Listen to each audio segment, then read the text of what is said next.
안녕하세요, 멜 묵상. 오늘은 사사기 6장 1절부터 10절 말씀 보도록 하겠습니다. 네, 이제 이야기가 바뀌어요. 드보라 바락 이야기에서 이제 기드온, 되게 유명한 이야기죠. 기드온 이야기로 바뀌는데요. 오늘 본문에서는 기드온이 아직 등장하지 않습니다. 이제 기드온이 등장하기 전, 그러니까 사사로 구원자로 기드온이 등장하기 전에 이스라엘이 또 죄를 짓고 압제당하는 장면이 나와요. 근데 오늘은 좀 그 이전의 사이클하고는 좀 다르게 독특한 이야기가 나오거든요. 내용 한번 볼게요. 1절부터 보겠습니다. 이스라엘 자손이 또 여호와의 목전에 악을 행하였으므로 여호와께서 7년 동안 그들을 미디안의 손에 넘겨주시니, 사이클 기억하시나요? 이스라엘 백성들이 악을 행해요. 하나님께서는 징계하시어서 이방 민족에게 압제를 당합니다. 이스라엘 백성들이 부르짖어요. 하나님께서는 사사를 보내주십니다. 그럼 사사가 구원해주죠. 구원해준 다음에는 또 악을 저질러요. 계속 이 사이클이 반복되죠. 근데 어쨌든 이번에는 미디안입니다. 근데 미디안의 손이 이스라엘을 이긴지라라고 돼 있어요. 보세요. 이게 7년 동안 압제당했다고 그랬잖아요. 근데 그 이전에 보면은 한 20년 압제당하고 그랬단 말이에요. 근데 7년이면 짧잖아요. 근데도 불구하고 굉장히 가혹했던 것 같아요. 그래서 미디안의 손이 이스라엘을 이긴지라는 표현이 들어갑니다. 근데 사실 이 표현은요, 원래 그 사사 온니엘이 적을 물리칠 때 표현했던 거거든요. 온니엘의 손이 그들을 이겼다. 예, 적을 이겼다. 이런 식으로 이제 사사기 3장 10절에 보면 나오는데, 그 표현이 이제 이스라엘이 졌다라는 걸로 미디안의 손이 이겼다라고 나와요. 그러니까 얼마나 압제당한지를 우리가 어느 정도 이제 알 수가 있는 거죠. 이스라엘 자손이 미디안으로 말미암아 산에서 웅덩이와 굴과 산성을 자기들을 위하여 만들었으며, 그러니까 막 무슨 뭐 막 숨고 막 제대로 못 살고 그런 거예요. 이스라엘이 파종한 되면 미디안과 아말렉과 동방 사람들이 치러 올라와서 진을 치고 가사에 이르도록 토지 소산을 멸하여, 그러니까 하나도 안 남기고 가져갔다는 거예요. 이스라엘 가운데서 먹을 것을 남겨두지 아니하며 양이나 소나 나귀도 남기지 아니하니, 이는 그들이 그들의 짐승과 작물을 가지고 올라와 메뚜기 떼같이 많이 들어오니 그 사람과 낙타가 무수함이라 그들이 그 땅에 들어와 멸하려 하니, 이렇게 돼 있습니다. 똑같이 멸하다라는 말이 또 있죠. 그러니까 그로 인해서 얼마나 많이 수탈해 갔는지를 우리가 볼 수 있는 거예요. 미디안은 그러니까 그 땅을 정복해 가지고 다스리는 것보다 그 땅에 들어가 가지고 먹을 거 다 빼가는 것, 즉 경제적 수탈에만 관심이 있었습니다. 그러니까 뭐 옛날에 제국주의 같은 경우는 땅 따먹기를 해 가지고 땅을 잡아먹었잖아요. 근데 뭐 이제 현대 같은 경우에는 국력이 강한 국가가 보통 경제적인 수탈을 하죠. 그러니까 이때 미디안은 이스라엘을 그렇게 경제적으로 수탈해 갔던 거예요. 그러니까 이스라엘이 미디안으로 말미암아 궁핍함이 당연히 심하겠죠. 아니 뭐 농사만 지으면 먹을 걸 다 뺏어가는데 얼마나 배고프겠어요. 그러니까 이스라엘 자손이 여호와께 부르짖습니다. 부르짖었더라. 그러니까 이스라엘 자손이 미디안으로 말미암아 여호와께 부르짖었으므로, 자 사이클 계속 똑같죠. 예. 여호와께서 이스라엘 자손에게 한 선지자를 보내시니, 이 부분이 달라요. 이 부분이. 그러니까 보통 그 전까지는 이스라엘 백성들이 부르짖으면 하나님께서 구원자를 바로 사사를 보내주셨거든요. 근데 사사를 보내주시기 전에 이번에는 선지자를 보내주십니다. 왜요? 예, 그들에겐 지금 당장 구원이 필요한다기보다는 설교가 필요했거든요. 예, 그들에겐 구원이 필요하다기보다는 하나님의 메시지가 필요했거든요. 그럼 그 메시지가 뭐였냐? 그가 그들에게 이르되 여호와께서 이같이 말씀하시기를 이스라엘의 하나님 내가 너희를 애굽에서 인도하여 내며 너희를 그 종되었던 집에서 나오게 하여 애굽 사람의 손과 너희를 학대하는 모든 사람의 손에서 너희를 건져내고 그들을 너희 앞에서 쫓아내고 그 땅을 너희에게 주었으며. 자 보세요. 여기까지의 내용은 뭐죠? 하나님께서 과거에 베풀어 주신 은혜, 그러니까 과거에 이스라엘 백성들에게 베풀어 주시고 그들을 구원해 주시고 건져 주신 그 은혜를 설명해 주는데, 그렇게 주었으며 내가 또 너희에게 이르기를 나는 너희의 하나님 여호와니 너희가 거주하는 아모리 사람의 땅의 신을 두려워하지 말라 하였지만 너희가 내 목소리를 듣지 아니하니라 하셨다 하리라. 보세요. 하나님께서 이렇게 너희들에게 은혜를 주셨다. 근데 너희들은 여전히 두려워하고 있다. 무슨 말이에요? 너희들은 기억하지 못하고 있다. 이런 얘기죠. 여러분, 지난주 설교 기억나시는지 모르겠는데요. 설교가 기억에 관한 거였죠. 우리가 하나님을 기억하지 못하면 다른 것들을 두려워하게 됩니다. 하나님을 두려워하지 않으면 다른 것들을 두려워하게 돼요. 하나님을 기억하지 못하기 때문에 우리에겐 온갖 부정적인 감정이 올라옵니다. 그리고 그 문제 앞에 우리는요, 늘 그러니까 하나님께서 우리를 위해서 하신 일을 기억해야 된다. 이게 선지자의 설교 내용이었습니다. 예. 너희들은 너희들을 돌보아 주시고 너희들을 이전에 구원해 주신 하나님의 강한 손과 능력을 기억하지 못하고 있다는 거죠. 자, 여기까지 내용 보았고요. 우리 적용해 봅시다. 첫째, 가르침이 구원에 선행한다. 이스라엘의 문제는요, 미디안이 아니고 자기 자신이었습니다. 예. 적군이 아니고 적이, 그러니까 사실 내부에 있었던 거예요. 그 내부의 적은 뭐예요? 죄죠. 예. 마찬가지로 우리는 하나님께 무언가를 구하러 교회에 오지만 하나님의 진정한 관심사는 우리의 마음이 변하는 것일 수도 있어요. 하나님, 저 문제를 해결해 주세요. 저 문제가 해결되면은 나는 괜찮을 것 같아요. 근데 하나님께서 진짜 우리에게 원하는 것은 저 문제가 아니고 하나님과 나와의 관계의 문제일 수도 있다는 거죠. 예. 그러니까 그런 측면에서 우리가 정말 애석하고 슬프게 생각하는 것이 무엇인지는 좀 생각해 봐야 됩니다. 우리 삶 속에서 죄의 결과인지 아니면 그 죄 자체인지, 예. 우상이 제공하던 쾌락의 상실인지 아니면 하나님과 우리와의 관계의 손상인지, 이걸 생각해 보세요. 진짜로 변화된 사람들은 죄 때문에 겪는 고통에 대해서 더 민감하기보다는 죄 자체에 더 민감합니다. 죄를 더 싫어하게 돼요. 예. 관계에서 하나님과의 관계에서 무너진 것을 싫어하게 되지, 그러니까 하나님을 이용해 먹으려고 하는 생각을 하지 않으려고 해요. 보세요. 그래서 우리에겐 선지자, 설교자, 말씀을 전하는 사람들이 필요한 거죠. 그러니까 단순한 구원자가 필요한 게 아닙니다. 그러니까 힘만 센 구원자, 예. 그리고 힘만 세 가지고 그냥 우리를 고통에서 구원해 줄, 그 이전의 사사들은 그랬죠. 그런 구원자 말고 하나님의 말씀을 가르쳐 주고 하나님과 관계를 회복시켜 줄 구원자가 필요한 거죠. 예. 그러니까 여러분 보십시오.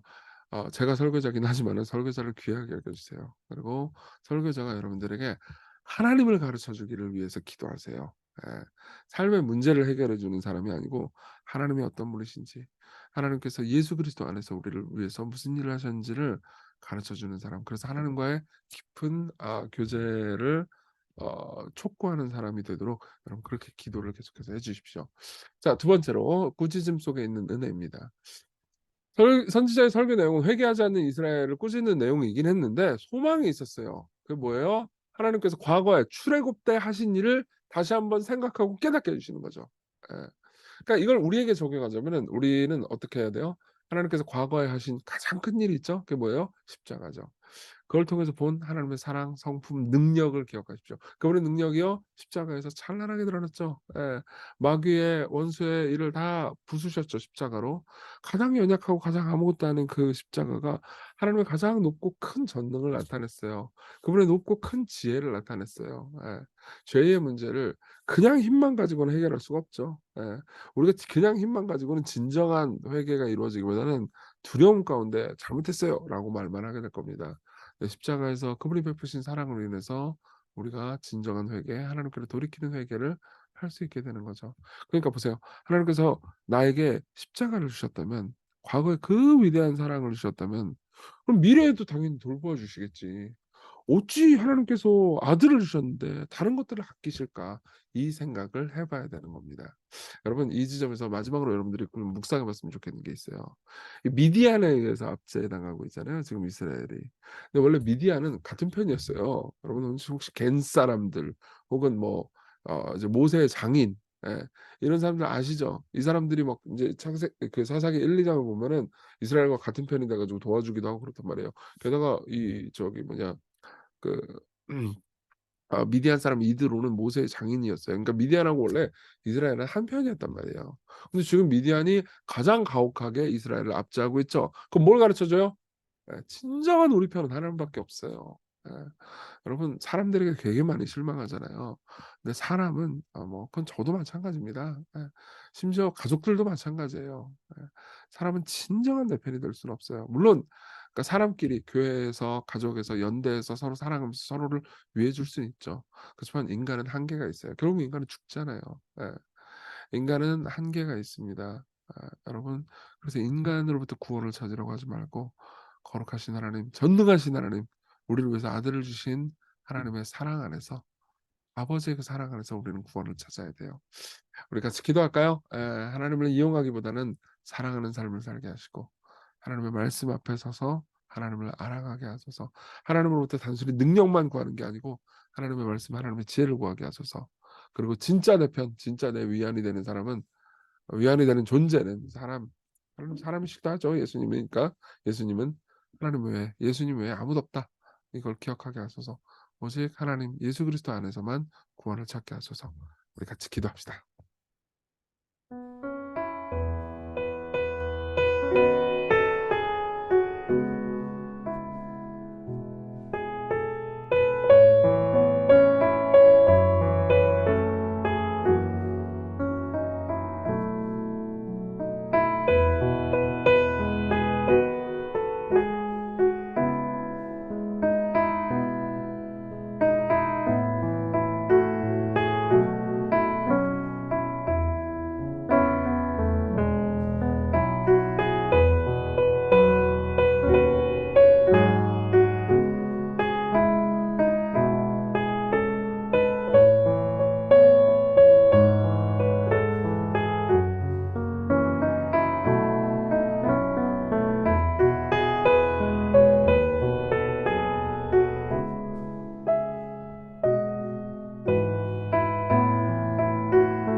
기도하겠습니다.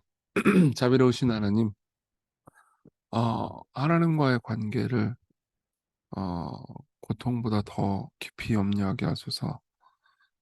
우리 삶의 진정한 내 편은, 나와 언약을 맺은 분은 하나님밖에 없음을, 나를 진정으로 위하시는 분은 어 사람의 몸을 입고 온 예수 그리스도밖에 없음을 기억하면서 오늘 하루를 살게 하소서.